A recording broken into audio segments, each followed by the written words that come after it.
Nah, tapi sayangnya ketika dia sudah di penjara ini malah dia berhasil lolos. Nah, ada berita bahwa salah satu oknum lapas atau LP Cipinang ini membantu beliau untuk melarikan diri. Yo, balik lagi di channel kami Solstice dengan saya Zar, Saya Jai, ingat jangan salah. Nah, hari ini kita bahas apa nih? Kita bahas tentang buronan yang 17 tahun buron itu ya. Ya, yang kita bahas kali ini berkaitan dengan buronan yang baru saja tertangkap, Maria Pauline ya, Mbak Maria Lumowa. Bukan Maria Vania ya. Apalagi Maria yang lain. Ya. Beliau berusia 61 tahun, kelahiran 27 Juli 1958 di Paleloan, Sulawesi Utara. Mbak Maria ini ternyata sudah menjadi warga negara Belanda sejak tahun 79. Oh iya, udah jadi warga negara Belanda ternyata ya. Jadi untuk ini statusnya warga negara Belanda atau warga negara Indonesia nih kalau gitu? Ya, nggak tahu, dia kan kriminal. Kita nggak tahu otak-otak kriminal itu bagaimana, kita nggak tahu. Nah, gimana sih ceritanya kenapa Mbak Maria ini bisa menjadi tersangka? Jadi ternyata Mbak Maria ini bersama partnernya atau temennya yang bernama Adrian Wawuruntu ini memiliki suatu PT. Nah, PT-nya itu bernama PT Gramarindo Group. Pada tahun 2003 itu Mbak Maria dan ya Pak Adrian ini mengajukan LC. LC itu adalah kepanjangan dari Letter of Credit ya. Nah, apa sih letter of credit itu? Letter of credit itu adalah surat yang diajukan suatu perusahaan atau suatu badan usaha kepada bank untuk dilakukan pembayaran atau pembiayaan atas suatu case tertentu gitu loh. LC ini diajukan ke Bank BNI tahun 2003 dengan nilai pembiayaan itu sebesar 1,7 triliun.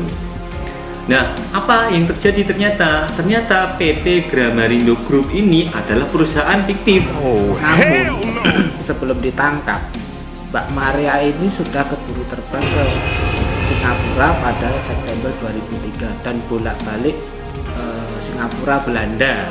Oke, tapi kali ini kita nggak akan bahas fokus ke Maria Pauline, tapi kita akan bahas case khusus tentang 3 buronan yang nilai uang yang dilarikannya cukup fantastis juga, tapi sampai hari ini 3 orang itu belum tertangkap. Siapa aja? Check it.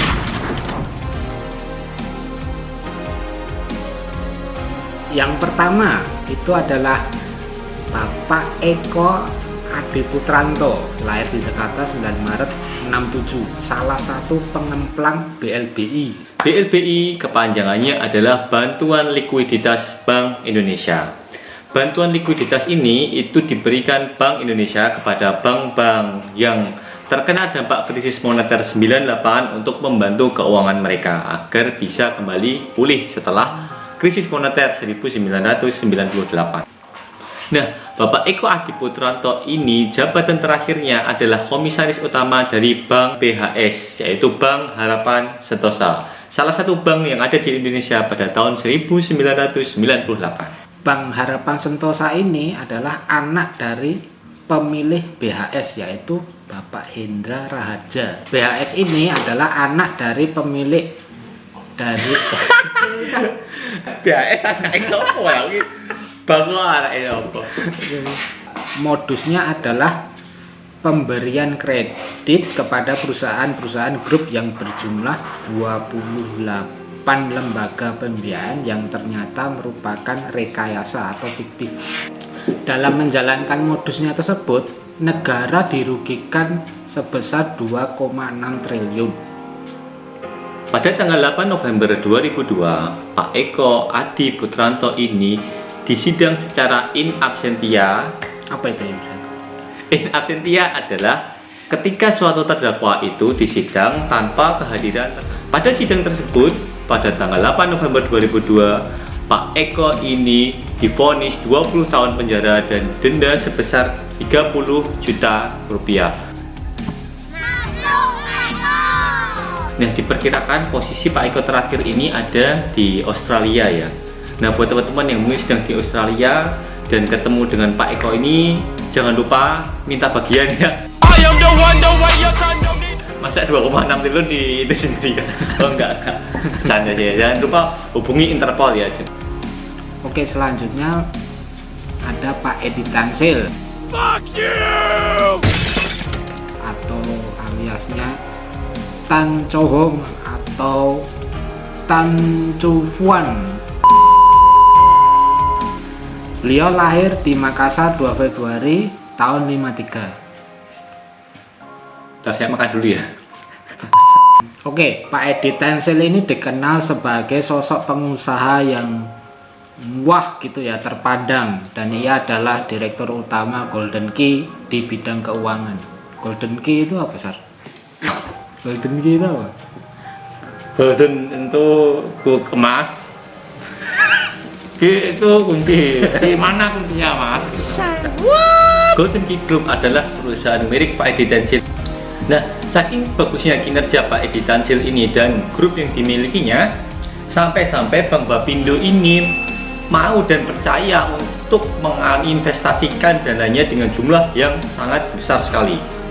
Dana yang digelontorkan oleh Bank Bapindo untuk Pak Edi Tansil ini dan grupnya adalah sebesar 15 triliun atau jika dikonversikan ke dolar sekitar 565 juta dolar. Pak Edi Tansil ini kena penjara 20 tahun, kemudian dia harus membayar denda 30 juta rupiah dan membayar uang pengganti kerugian negara sebesar 500 miliar. Oh, 500 M.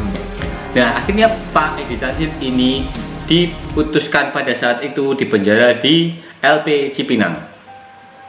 Nah, tapi sayangnya ketika dia sudah di penjara ini malah dia berhasil lolos. Nah, ada berita bahwa salah satu oknum lapas atau LP Cipinang ini membantu beliau untuk melarikan diri. Namun di satu sisi juga ada beberapa pihak yang mempercayai bahwa Pak Edi Tansil ini berhasil lolos dengan kemampuannya sendiri. Berarti kayak film Shawshank Redemption itu ya? Ya. Jadi kalau teman-teman melihat film Shawshank Redemption itu adalah film melarikan diri salah satu yang paling bagus ya. Dan bahkan film itu menduduki peringkat nomor 1 di IMDb. Wow, luar biasa ya. Mungkin filmnya terinspirasi oleh Pak Edi Tansil ini, mungkin bisa jadi. Sutradaranya terinspirasi sama Pak Edi Tansil. Ya. Nah, pemerintah Indonesia sebenarnya sudah mengajukan pengajuan ekstradisi atas Bapak Edi Tansil ini ke pemerintah Cina. Namun sayangnya belum mendapatkan respon dari pemerintah Cina. Mungkin beberapa teman-teman yang menyimak kasus-kasus besar korupsi di Indonesia tentunya sudah familiar dengan kasus Bank Senturi. Anton Tantular adalah salah satu tersangka di kasus Bank Senturi tersebut. Anton Tantular dituduh melakukan pencucian uang dan kabur dengan membawa uang nasabah PT Antabuka Delta Sekuritas. Modusnya ini membujuk nasabah dengan iming-iming bunga yang besar yang dijamin oleh Bapak Robert Tantular sebagai pemilik Bank Senturi, dengan total nasabah yang dirugikan itu hampir 1000-an lebih ya. Iya, 1000-an lebih nasabah. Antabuka dinyatakan pilot atau gagal pembayaran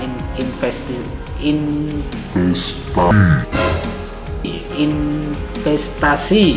Nah, hingga saat ini Anton Tantular masih buron dengan membawa lari uang nasabah sebanyak 308 miliar. Selain itu ada tersangka lain ya, tersangka utama di kasus ini yaitu Robert Tantular yang membawa lari uang sebesar 334 miliar dan ada hartawan alwi yang membawa lari uang nasabah sebesar 408 miliar, sehingga total uang yang mereka larikan adalah 1,4 triliun. Ketiganya divonis 14 tahun penjara. Namun sayangnya dalam kasus ini Anton Tantular belum tertangkap seperti halnya Robert dan hartawan alwi yang sudah ditangkap sebelumnya. Nah, jadi gimana menurutmu kasus ini tuh gimana kok ternyata setelah terkuak kasus ini dan kita buka kembali lembaran-lembarannya, ternyata banyak tersangka korupsi yang nilainya fantastis di Indonesia ini yang belum tertangkap. Masih berkeliaran ya di sana. Masih Kalaupun berkeliaran. tertangkap itu hukumannya itu terhitung ringan gitu, cuma bayar denda sebesar 500 paling tinggi kayaknya, terus ada yang denda seperti 30 juta tadi ya. Iya. Oh, itu mau nggak tuh, itu memicu mungkin ya, jadi orang ya mending daripada kerja susah-susah lama-lama mending ya korupsi terus dia di penjara beberapa tahun, tapi kan ya lumayan kalau bisa menyimpan itu loh ya, menyimpan uangnya gitu loh, Mungkin dan hasilnya harapan fantastis. mereka itu setelah di penjara terus langsung poya-poya dengan hasilnya Ya. jalan mereka mungkin. Siapa yang nggak tergiur dengan uang miliaran rupiah ya, ratusan bahkan triliunan rupiah gitu loh.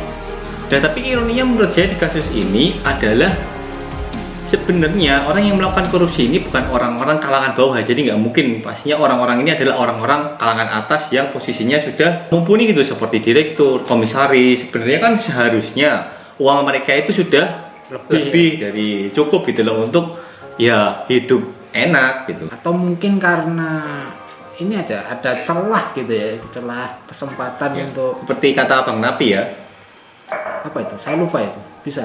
ya kejahatan terjadi tidak hanya karena ada niat pelakunya, tapi juga karena adanya kesempatan. Oh ya. Waspadalah, waspadalah. Oke, sekian video dari kami untuk kali ini. Kalau teman-teman suka, silakan like dan jangan lupa subscribe. Dan jangan dislike. お前はもう死んでいる。 Ini kalau nggak suka ya Like aja. Oke, sampai ketemu di video kita selanjutnya. Saya Azhar. saya Cai. Sampai jumpa di video Solstice selanjutnya. Bye.